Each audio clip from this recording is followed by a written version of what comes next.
From a massive dump of snow to a massive melt. I'm Kaitlin Lee. Calgarians are no strangers to warm-ups called Chinooks, but these snowbanks turning to puddles have people worried about flooding.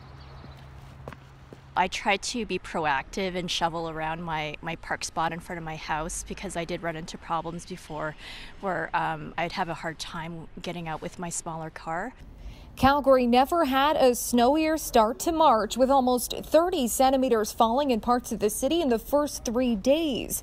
But with much of that snow now pushed up against the curb, many are wondering where it's going to go.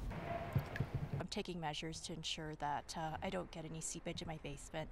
Driving around with my friends and stuff is definitely like a bit of an issue, really sloshy. Walking around, it sucks for sure. It's like they plow like piles this high right beside cars and kind of trap them in, and it's like, are they just not thinking about us? The fire department asked Calgarians earlier this week to make sure storm drains were clear, but many are convinced the city should have trucked away some of the snow before it started to warm up. They seem to have a lot of extra money to spend on other things like trips to South Korea, go to the Olympics, and, Olympic bid that nobody wants. They got a lot of money to spend on that, but they can't clean the streets properly. It will only get slushier. Environment Canada is forecasting it will hit 13 degrees next week. Reporting for City News in Calgary, I'm Kaitlin Lee.